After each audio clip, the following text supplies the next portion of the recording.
네, 오늘 함께 살펴볼 교리 신앙고백서는 벨지 신앙고백서 제3항부터 7항까지입니다. 시편 찬송 436쪽부터 438쪽에 기록되어 있는 벨지 신앙고백서 제3항부터 7항까지를 교독하도록 하겠습니다. 벨지 신앙고백서 제3항 하나님의 말씀.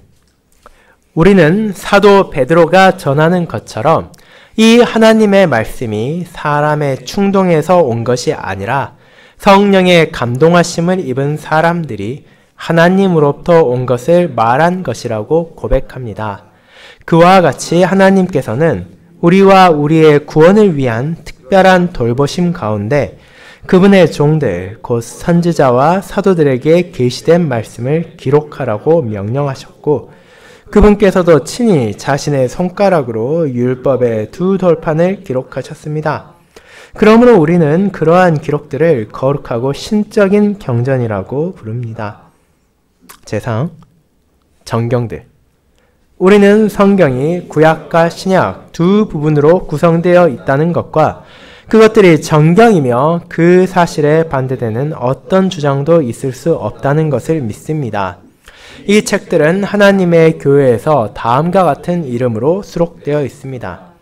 구약은 모세오경인 창세기, 출애굽기, 레위기, 민수기, 신명기, 그리고 여호수아, 사사기, 룻기, 사무엘상하, 열왕기 상하, 역대상하, 에스라, 느헤미야, 에서, 그리고 욥기, 시편, 잠언, 전도서, 아가, 그리고 이사야, 예레미야, 에가, 에스겔, 다니엘, 그리고 호세야, 요엘, 아모스, 오바댜, 요나, 미가, 나훔, 하박국, 스바냐, 학개, 스가랴, 말라기입니다. 신약은 사복음서인 마태복음, 마가복음, 누가복음, 요한복음, 그리고 사도행전, 그리고 사도 바울의 13서신인 로마서, 고린도 전후서, 갈라디아서, 에베소서, 빌립보서, 골로새서, 데살로니가 전후서, 디모데 전후서, 디도서, 빌레몬서, 그리고 히브리서, 그리고 다른 7서신서인 야고보서, 베드로 전후서, 요한 1, 2, 3서, 유다서, 그리고 요한계시록입니다. 제5항 성경의 권위. 우리는 이 모든 책들을, 그리고 오직 이 책들만을 우리의 믿음의 규칙과 기초와 확증을 위한 거룩한 정경으로 받아들입니다. 우리는 이 책들 안에 포함된 모든 것을 의심 없이 믿습니다.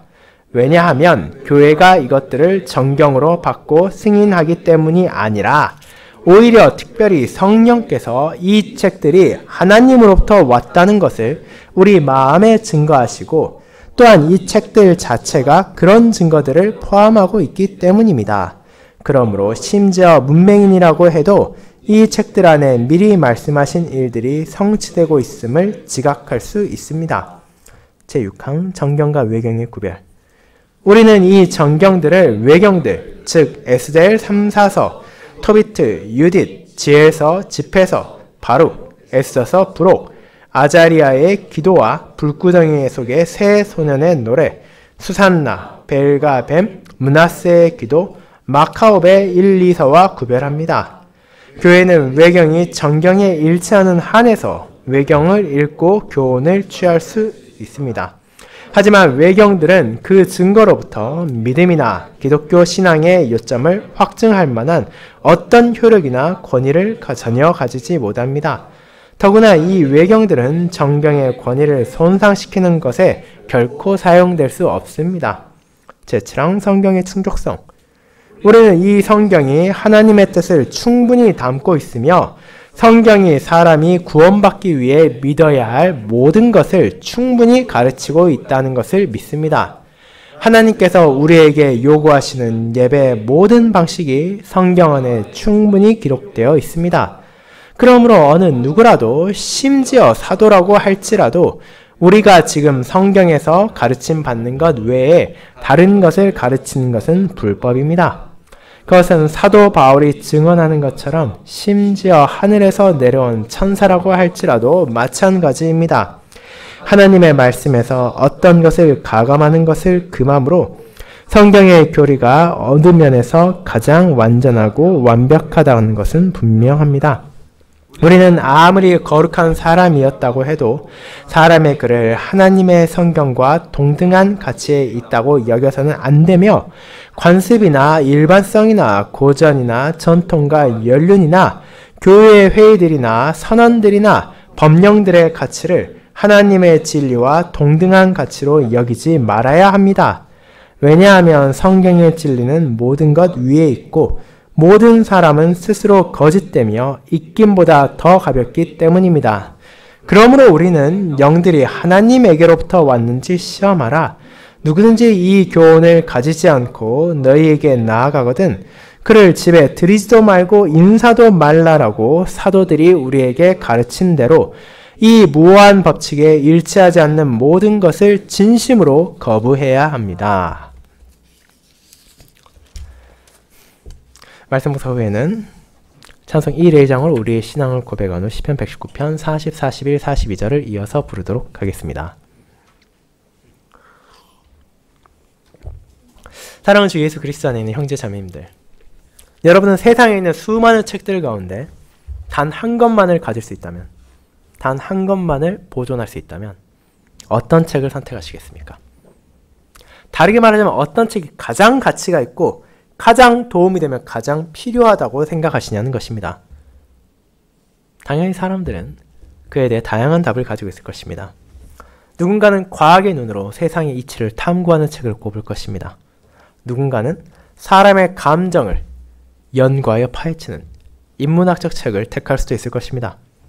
또 다른 누군가는 그런 복잡한 것이 아니라 그저 우리를 웃게 만들고 울게 만드는 대중적인 책이 최고라고 생각할 수도 있습니다. 그런 각각의 선택에는 나름의 이유가 있고 근거가 있을 것이며 결국 최고의 책이란 각 사람들의 주관에 따를 수밖에 없는 상대적인 것이라 여기기 쉽습니다. 하지만 신자로서 저와 여러분은 그렇지 않다는 것을 믿습니다. 물론 우리도 개인적으로 좋아하는 책이 얼마든지 있을 수 있습니다. 그것이 죄악된 것이 아닌 이상 결코 나쁜 일이 아닙니다. 하지만 모든 성도는 그런 개인적인 호불호와 취향을 넘어 공통되는 가장 소중한 책을 가지고 있습니다. 그것이 바로 우리 앞에 놓여있는 성경입니다. 이 성경은 인류가 가진 다른 모든 책들과 비교할 수 없는 특별함을 가지고 있습니다. 이 책은 사람이 작성한 수많은 저작물과 다른 것이며 어떤 권위 있는 책보다도 더 높은 권위를 가지고 있을 뿐 아니라 그 자체로 우리에게 필요한 것을 충분히 제공하고 있습니다. 그 사실을 깨달은 사람들은 그보다 더 중요한 것이 있다고 결코 말할 수가 없는 것입니다. 성경이야말로 가장 소중한 책이고 가장 귀한 책이며 가장 권위 있는 책입니다. 그리고 그것이 우리에게 하나님의 은혜로 주어졌습니다. 오늘 저와 여러분은 그와 같은 성경에 대한 진리를 다루고 있는 벨직 신앙고백서 제3항부터 제7항까지를 살펴볼 것입니다. 그 안에 담겨있는 내용을 함께 고백함으로 성경에 대한 우리의 생각을 바르게 하고 죄송합니다. 그 안에 담겨있는 그 모든 것이 바로 하나님의 뜻이기에 그에 따라 나의 삶을 다스리기를 소망해야 할 것입니다. 그런 믿음의 고백을 저는 우리는 성경을 무엇으로 믿습니까? 라는 제목으로 나누고자 합니다. 그리고 이 항목들이 담고 있는 내용을 세 부분으로 나누어 함께 살피며 그를 통해 우리가 성경에 대한 바른 믿음으로 자라가며 하나님의 구원의 은혜를 바라보기를 원합니다. 이를 저는 세 부분으로 나누어 살펴보도록 하겠습니다. 첫째, 우리는 성경을 하나님의 말씀으로 믿습니다. 둘째, 우리는 성경이 가진 권위를 믿습니다. 셋째, 우리는 성경의 충족성을 믿습니다가 바로 그것입니다. 먼저 첫째, 우리는 성경을 하나님의 말씀으로 믿습니다. 라는 고백을 생각해 보겠습니다. 형제자매 여러분, 지난주부터 우리는 개혁교회가 고백하는 새 일치신조 가운데 하나인 벨직 신앙고백서를 살펴보기 시작했습니다. 극심한 핍박과 박해 가운데 이를 작성한 기도 드브레는 신자가 믿음을 말할 때 그것이 얼마나 무거운 것인지를 알게 하고 그 믿음 안에서 우리가 진정으로 살아가고 진정으로 죽는다는 것이 어떤 것인지를 통해 자신의 삶을 통해 증거했을 뿐 아니라 그 믿음을 함께하는 많은 선진들이 그와 함께 그 길을 나아가므로 또 오늘날까지 우리에게 그 길을 증거하고 있습니다. 그리고 우리는 그렇게 말씀을 요약한 신앙 고백을 전하신 하나님께 감사하며 이 고백서를 통해 우리의 믿음에 대해 살펴보게 되는 것입니다. 그런 벨 신앙 고백서가 가장 먼저 고백하게 하는 것은 유일하신 한 분 하나님만 계신다는 진리입니다. 물론 이 고백은 너무도 당연한 것처럼 보일 수 있습니다. 실제로 긴 교회 역사 가운데 이 진리 자체에 대한 공격은 거의 없었습니다. 그렇다면 굳이 이 고백을 신앙 고백서에 포함시켜야 될 필요가 있습니까? 모두가 알고 있고 그것을 공격하는 사람도 없다면 사실상 우리가 크게 마음을 쓸 필요가 없다고 얘기할 수도 있습니다. 하지만 그럼에도 이 고백이 제1항에 위치한 이유가 있습니다. 이는 이어지는 다른 모든 항목들의 기반이 될 뿐 아니라 우리의 실제 삶을 다스려야 하는 중요한 믿음에 대해 말하고 있기 때문입니다. 그리고 이 항목이 아무리 우리들의 입에서 고백되고 당연한 것처럼 여겨진다 하더라도 그것을 실제로 적용하고 사는 것은 결코 쉬운 것이 아닙니다. 우리가 진정으로 하나님만을, 유일하신 한 분 하나님만을 믿는다면 그 믿음에 따라 살아야 합니다. 제1항에 나오는 하나님의 속성들을 의심하지 않으며 내 생각이나 내 기준으로 그분을 판단하는 대신 그분께서 내게 주신 모든 상황과 현실을 받아들이고 이해해야 한다는 것입니다. 그뿐 아니라 무엇보다도 내 삶을 다스리는 유일한 믿음의 대상이 하나님밖에 없다는 것을 인정하고 그분의 가르침과 뜻에 순종해야 합니다. 하지만 어떤 신자를 하더라도 이 세상에서 가장 거룩하고 경건한 사람이라 하더라도 자신의 능력만으로 그런 삶을 살아갈 수는 없습니다. 우리가 명시적인 우상을 섬기지 않을 때라 하더라도 우리 안에는 사실상 우상과 마찬가지인 수많은 것들이 자리 잡기 때문입니다.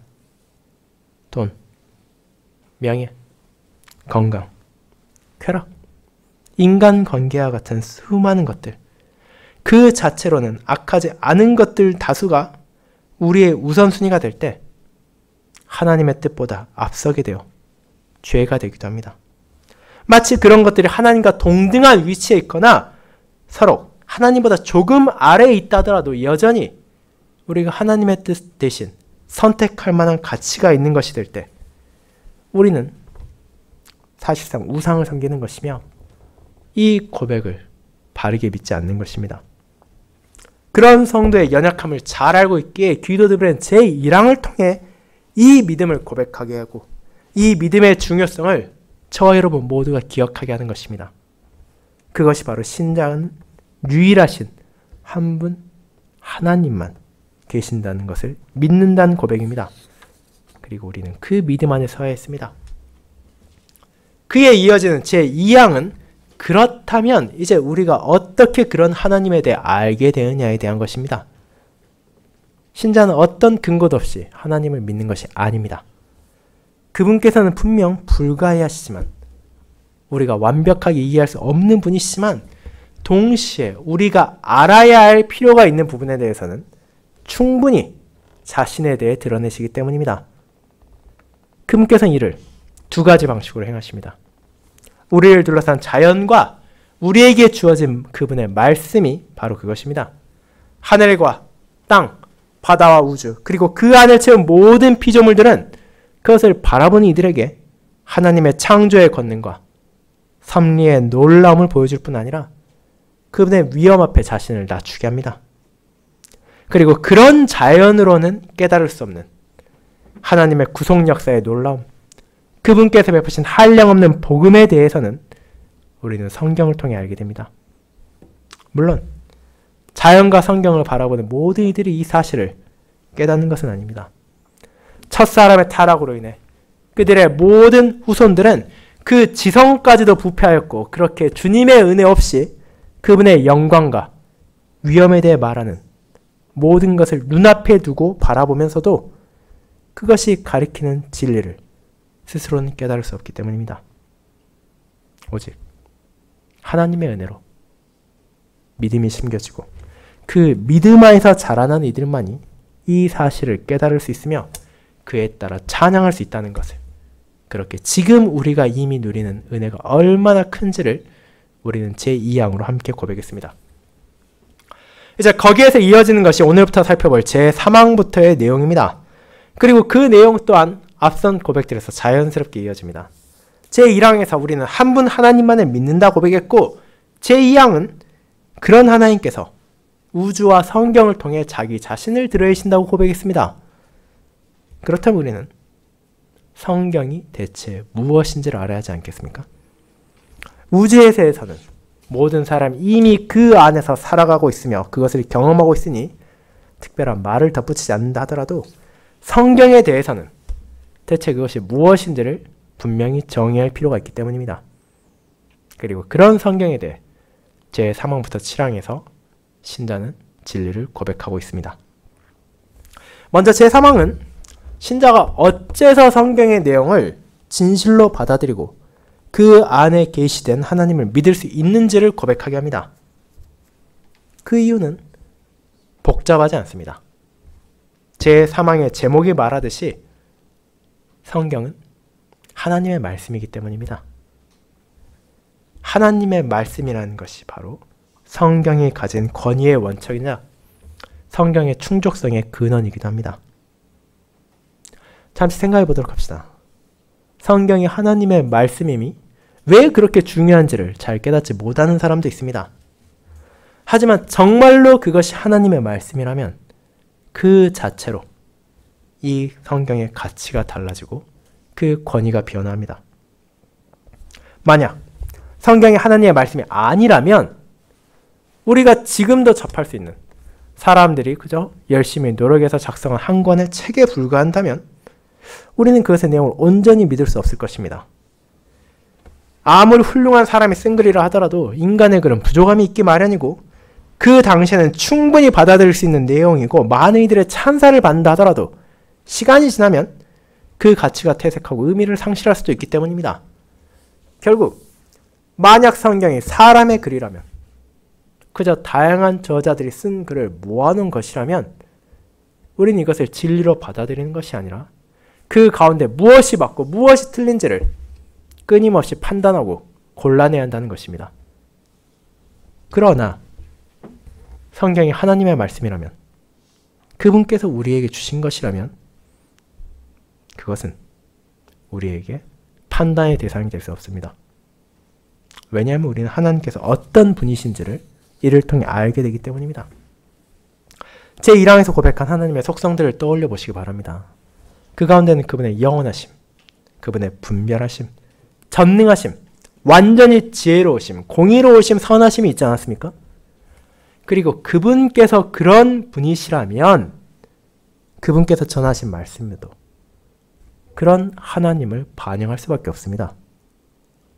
왜냐하면 그분께서 거짓이 없으신 분이시기에 그분의 모든 행동만이 아니라 그분께서 우리에게 전하신 말씀까지도 거짓이 없을 수밖에 없기 때문입니다. 그렇다면 이제 우리는 어떻게 성경이 하나님의 말씀으로 주어졌는지를 알아야 합니다. 제3항은 이에 대해 다음과 같이 설명합니다. 우리는 사도 베드로가 전한 것처럼 이 하나님의 말씀이 사람의 충동에서 온 것이 아니라 성령의 감동하심을 받은 사람들이 하나님으로부터 온 것을 말하는 것이라고 고백합니다. 이 항목이 인용하는 베드로가 전한 것은 앞서 읽은 베드로서 1장 21절입니다. 예언은 언제든지 사람의 뜻으로 낸 것이 아니요 오직 성령의 감동하심을 받은 사람들이 하나님께 받아 말한 것임이라. 그리고 이와 동일한 의미로 디모데후서 3장 16절은 모든 성경은 하나님의 감동으로 된 것이라고 전하고 있습니다. 이제 이 고백들의 의미를 생각해 보도록 합시다. 가장 먼저 드브레는 성경이 사람의 저작물이 아니라는 것을 분명하게 말합니다. 사람의 충동에서 기록된 많은 것들이 인류 역사 가운데 만들어졌으며 지금도 작성되고 있습니다. 시나 소설을 포함한 다양한 문학 작품이 그런 것들입니다. 그것 자체가 잘못된 것은 아니고 나름의 가치가 있지만 성경은 그런 사람의 저작물의 일부로 보아서는 안 된다는 것입니다. 이는 과거부터 지금까지 그리고 분명 앞으로도 불신자들이 주장할 성경 또한 인류의 긴 역사 가운데 기록되고 남아있는 어느 정도의 문학적이고 역사적 가치가 있는 창작물의 일환이라는 생각을 반박하는 것입니다. 그렇다면 성령님의 감동을 혹은 영감을 받아 사람이 기록했다는 것은 무슨 의미입니까? 감동하다와 영감하다라는 단어는 무언가를 이끌다 혹은 하나님께서 어떤 대상에게 숨을 불어넣다는 뜻을 가지고 있습니다. 그리고 기독교 내부에도 이 영감에 대해 다양한 해석이 존재하지만 개혁교회를 비롯하여 성경을 하나님의 참된 말씀으로 붙잡은 이들은 성경에 근거해서 이에 대해 성령 하나님께서 각각 특별한 재능과 환경을 가진 자신의 종들을 사용하여 그분의 말씀을 기록하게 하셨다는 것으로 받아들입니다. 그리고 그에 대한 근거를 우리는 성경에서 발견할 수 있습니다. 우리가 한국어로 번역된 성경을 볼 때는 느끼지 못하지만 성경 원문을 보게 된다면 각각의 성경은 그 저자에 따라 문체도 다르고 어조도 달라집니다. 동일한 신약 성경이 있다 하더라도 특정한 성경은 사용하는 단어가 하층민이나 많은 교육을 받지 못한 이들의 흔적이 남아있는 표현들이 쓰이는 반면 다른 성경 가운데는 상류층의 느낌이 나는 혹은 학자의 느낌이 나는 고급스러운 표현이 사용되기도 한다는 것입니다. 그뿐 아니라 성경 안에는 분명 이 저자의 감정이 드러나는 내용도 존재합니다. 대표적으로 여러분이 시편을 펼쳐보면 우리는 그 안에서 화자의 기쁨, 슬픔, 애통함, 또 소망을 어렵지 않게 찾을 수 있습니다. 하지만 동시에 이는 하나님의 말씀이며 그 단어 하나하나에 이르기까지 그분의 뜻에 따라 전해진 것입니다. 그분께서 자신의 종들을 인도하시고 그들을 통해 진리를 전하고 계시기 때문입니다. 물론 어떻게 그런 글들이 사람을 통해 기록되었지만 동시에 하나님의 말씀이 될 수 있냐는 질문에 대해 우리는 근원적으로는 그것을 논리로는 이해할 수 없다고 말할 수밖에 없습니다. 이는 믿음으로 받아들이는 것이지 우리가 논리와 이치를 통해 완벽하게 설명할 수 있는 것은 아니기 때문입니다. 그러나 분명한 것은 성령 하나님께서 자신의 종들을 영감하심으로 그 백성들에게 필요한 진리를 전하게 하셨다는 사실입니다. 이와 같은 자신의 말씀으로 하나님께서는 그분에 대해 드러내실 뿐 아니라 우리를 교훈하시고 책망하시고요. 바르게 하시고 의로 교육하십니다. 그리고 그 글이 사람의 충동에 의해 작성된 것이 아니라 영원하고 지혜로운 하나님의 말씀을 담은 것이기에 우리는 그 내용도 특정한 시대와 장소에 제한되지 않고 영원히 그분의 모든 백성들이 붙잡아야 할 진리라는 것을 확신할 수 있습니다. 그리고 우리 사실 그 사실을 베드로와 바울의 서신에서만 찾을 수 있는 것이 아니라 구약의 많은 선지서들이 그것이 하나님의 말씀이라는 것을 기록하며 시작하는 것에서 발견할 수도 있고 무엇보다도 이 땅에 오신 하나님 예수 그리스도께서 그것을 확실히 알려주셨기에 믿을 수 있습니다. 그분께서는 종종 백성들을 가르칠 때 구약 성경을 인용하며 그것을 아버지의 말씀이라 하시는 것에 어떤 주저함이 없으셨습니다. 그분께서는 그런 진리의 말씀으로 마귀를 물리치시고 백성을 가르치시며 의와 자비를 선포하셨습니다. 그렇게 믿음 안에서 그분과 하나 된 성도들도 성경이 하나님의 말씀이라는 것을 의심하지 않고 믿을 수 있게 된 것입니다. 사랑하는 형제자매 여러분, 이와 같이 지금 우리 앞에 있는 성경은 거룩하고 신적인 경전, 하나님의 말씀이 기록된 책입니다. 그것이 우리에게 주어진 것 자체가 은혜입니다.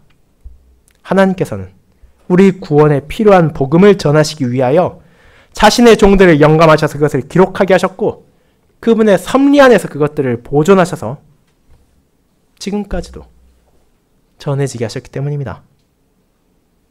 하나님의 말씀인 성경이 있기에 우리는 그분에 대해서 알게 되고 자신에 대해서 알게 되며 그 말씀 안에서 나타나는 복음으로 위로와 소망을 알게 됩니다.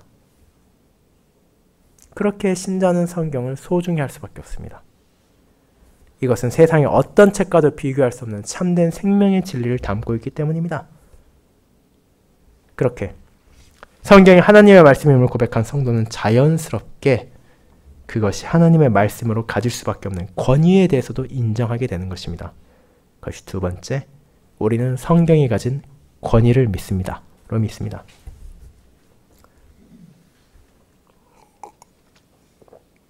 성도 여러분, 그렇게 우리는 제3항을 통해 성경이 하나님의 말씀임을 고백했습니다.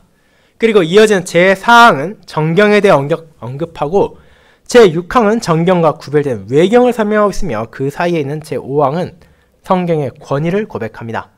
그 내용들을 이제 살펴보도록 합시다. 제4항과 제5항은 사실상 떼어놓을 수 없는 내용입니다. 제4항에서 기도 드브레는 구약성경 39권과 신약성경 27권을 하나하나 빠짐없이 열거하고 있으며 제5항의 시작을 이 모든 책들을 그리고 오직 이 책들만을 우리의 믿음의 규칙과 기초의 확정을 위한 거룩한 정경으로 받아들입니다. 라고 선언하기 때문입니다. 그렇게 우리는 이 66권의 정경에 대해 잠시 생각해 볼 필요가 있습니다. 창세기로부터 시작하여 말라기로 끝나는 39권, 마태복음으로 시작하여 요한계시록으로 끝나는 27권이 어떻게 정경이 된 것입니까? 그것은 언제, 누가 정한 것입니까? 자, 이를 생각하기에 앞서 한 가지 조심해야 하는 점은 고백사안에 드러나듯이 정경 66권을 특정한 단체나 개인이 자의적으로 정한 것이 아니라는 것입니다. 교회는 자기 뜻대로 이를 결정한 것이 아니라 이미 있던 그것들을 받고 승인했을 뿐입니다. 이는 제5항의 제목에서 나타나듯 성경 그 자체의 권위에서 이루어진 것이며 교회의 공동체들이 믿음 안에서 받아들이고 사용하고 있던 것들이 체계를 갖춰 인정된 것입니다. 구약 성경의 경우 정확한 시기는 알 수 없으나 예수님께서 육신으로 이 땅에 오시기 전 이미 39권의 성경이 하나님의 말씀으로 인정받고 사용되고 있었습니다. 이를 예수님께서 직접 인정하시기도 하셨습니다. 누가복음 11장 51절에서 그분께서는 곧 아벨의 피로부터 제단과 성전 사이에서 죽임을 당한 사가랴의 피까지 하리라는 말을 하셨고, 이는 아벨이 나오는 창세기와 사가랴가 나오는 역대하까지를 가리키고 있습니다. 그리고 유대인의 성경 수서는 우리와 조금 달라 창세기에서 시작하지만 구약 성경의 마지막이 역대하이기에 예수님의 이 말씀은 창세기부터 시작되어 역대하까지 있는 구약 성경 모든 것을 그들이 이미 하나님의 말씀으로 받아들이고 있다는 것을 직접 공인하신 것과 마찬가지입니다. 그렇게 구약 성경 39권을 우리는 정경으로 받고 있습니다. 그리고 이어지는 신약 성경의 경우 363년 라오디게아 회의와 397년 카르타고 회의에서 구약 성경 앞선 39권을 포함하여 신약 성경 27권을 더해 66권을 정경으로 받아들였습니다. 그리고 앞서 말씀드린 것처럼 이것은 교회가 아무것도 정해지지 않은 상태에서 자의적으로 27권을 선택한 것이 아니라 이미 교회들이 하나님으로부터 왔다는 것을 믿고 받아들인 것들을 공식적으로 인정한 것입니다. 그렇게 우리는 66권의 성경을 하나님의 말씀, 거룩한 신적인 경전인 정경으로 받는 것입니다. 그렇기 때문에 우리는 이 성경의 권위를 인정해야 합니다. 그리고 성경의 권위는 교회가 그것을 받고 승인했기 때문에 있는 것이 아니라 오히려 그 자체가 하나님의 말씀이기 때문에 존재하는 것입니다. 그리고 이 점은 그것의 권위에 있어 엄청난 차이를 가져옵니다. 만약 성경이 교회의 인정을 받아서 권위를 가졌다 생각한다면, 즉 교회에 근거하는 파생적 권위를 가졌다 여긴다면 그것은 교회의 권위에 의존할 수밖에 없습니다. 만약 교회가 사회의 변화나 내부의 문제로 인해 강력한 의지를 가진다면 그 경우에 성경을 바꾸거나 정경 가운데 몇 개를 뺄 수도 혹은 더할 수도 있을 것입니다.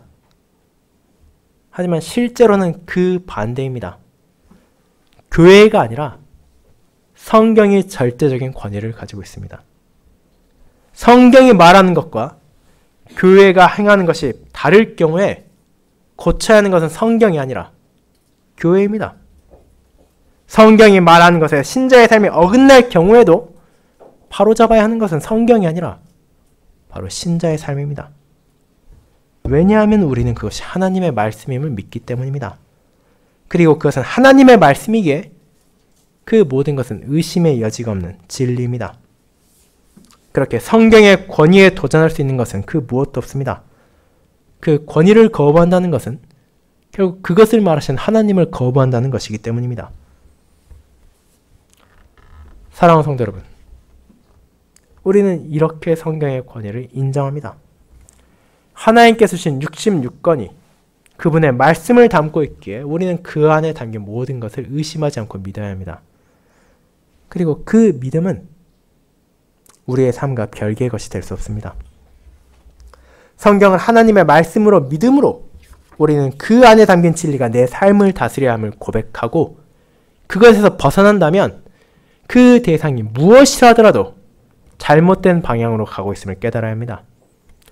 성경만이 그와 같은 절대적 권위를 가지고 있기에 우리는 성경을 통해 판단해야 하고 성경을 통해 생각해야 하며 성경을 통해 나아가야 합니다.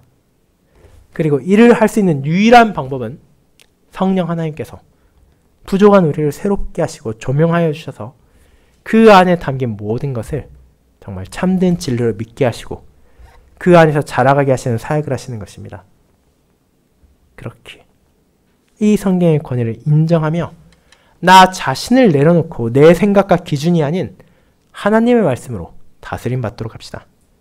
그렇게 할 때 우리는 내가 구원받기에 믿어야 할 모든 것이 그 안에 충분히 담겨 있음도 깨닫게 될 것입니다. 거의 세 번째, 우리는 성경의 충족성을 믿습니다로 이어집니다. 여러분, 이제 우리는 제4항과 제5항을 통해 정경이 무엇인지와 그것들이 가진 권위를 보았습니다. 그리고 제6항에서는 외경들, 우리가 읽을 수 있고 교훈을 취할 수 있지만 하나님의 말씀이 아닌 몇 가지 책들을 확인합니다. 비록 로마 교회가 여전히 이를 받아들이고 있지만 종교개혁 이후 개신교회는 그것이 잘못된 것임을 선언하고 배제한 것입니다. 이제 그런 외경들을 지나 이제 우리는 성경의 충족성에 말하는 제7항을 보게 됩니다. 이 항목이 말하는 충족성이란 대체 어떤 의미에서 충분하다는 것입니까? 이는 세 가지 의미에서입니다. 그것이 하나님의 뜻을 충분히 담고 있고 우리 구원을 위해 믿어야 할 모든 것을 충분히 가르치고 있으며 우리에게 요구하시는 예배의 모든 방식까지도 충분히 기록하고 있다는 것입니다. 이런 면에 있어서 성경은 진정으로 충족하며 충분합니다.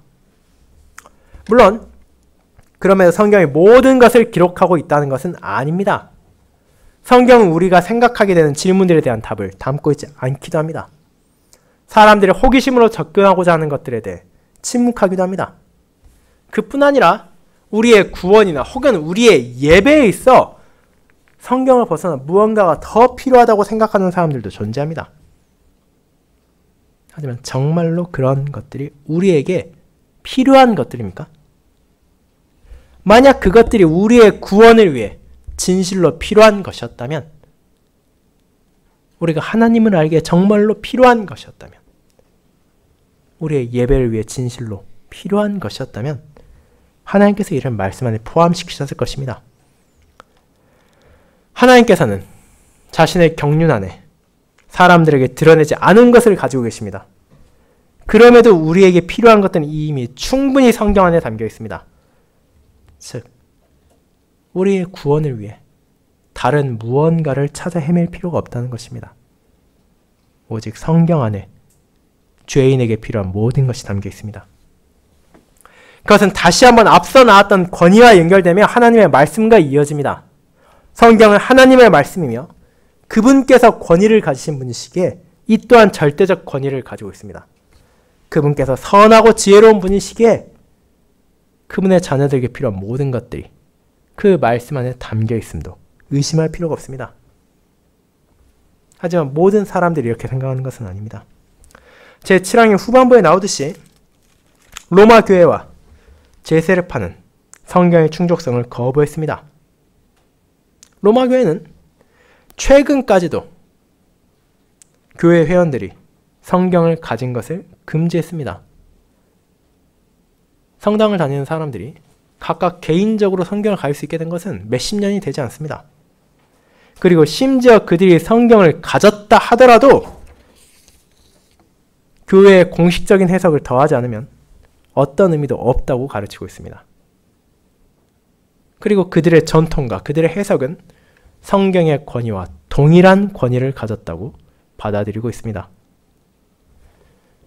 그와 반대되는 방향으로 제세르파는 성경에 더해서 개인적인 성령의 계시를 받아야만 한다고 주장하고 있습니다. 그들은 영적인 경험과 체험을 통해야만 구원을 받을 수 있다고 말하는 것입니다. 결국 그 모든 이들은 무엇을 말합니까? 각자 다른 것을 말하지만 결국 성경의 권위를 무시하고 그것을 주신 하나님의 지혜를 멸시하며 사람의 무언가를 더하고자 합니다. 구원을 위해 하나님의 말씀으로 충분하지 않다는 것을 주장하는 것입니다. 하지만 그런 모든 시도가 잘못된 것임을 알기에 우리는 성경의 충족성을 고백하며 그 안에 담긴 진리가 우리의 구원에 필요한 모든 것임을 믿습니다. 사랑하는 여러분, 그와 같이 성경은 저와 여러분에게 필요한 모든 것을 충분히 담고 있습니다. 물론 성경이 우리가 마주하는 모든 상황에 대한 직접적인 답을 주고 있지는 않을 것입니다. 그러나 그 안에는 환난과 역경 가운데 인내할 수 있는 위로가 있고 우리가 어떻게 죄와 악과 싸워야 하는지에 대한 진리가 담겨 있습니다. 그를 통해 성도는 하나님의 말씀을 붙잡고 살아갈 수 있으며 그것이 충분함을 믿기에 다른 무언가를 의지하려는 생각을 버릴 수 있습니다. 하나님의 말씀인 성경만이 내 삶에 있어서도 교회에 있어서도 그 무엇에 있어서도 언제나 최우선이 되어야만 합니다. 그렇게 성경이 하나님의 말씀이고 권위를 가지고 있으며 충분함을 고백한다면 이제 저와 여러분은 어떻게 합니까? 그 성경을 사랑하고 그 성경이 주어졌음에 감사하며 그 성경을 부지런히 묵상하고 공부해야 할 것입니다. 그분께서 내게 필요한 모든 것을 충분히 그하에 주셨다면 그것을 열심히 배우고 익히는 것은 우리에게 주어진 소명입니다. 매일같이 우리에게 찾아오는 어려움과 싸움을 이겨내기 위해서 성경 안에서 그 답을 찾아야 하기에 우리는 성경을 떼어놓을 수 없습니다. 그것이 나의 삶을 규정하고 내게 기준이 되며 나를 인도한다면 그를 알기 위해 우리는 성경을 마음에 새겨야 할 것입니다. 그렇게 우리는 성경에 대한 고백을 통해 성경을 더욱 아끼며 사랑해야 한다는 것을 고백하는 것입니다. 그리고 이 또한 믿음으로만 가능합니다. 그렇게 이제 말씀을 통해 그 믿음을 내 안에 심으시고 그 안에서 자라가게 하시는 주님의 은혜에 감사하며 이 성경의 의미를 기억하도록 합시다.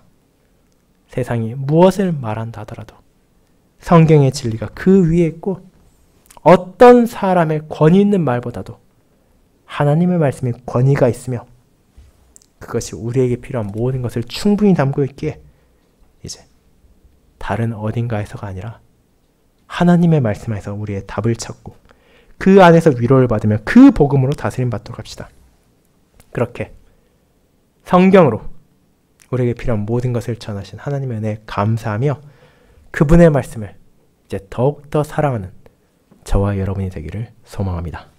아멘.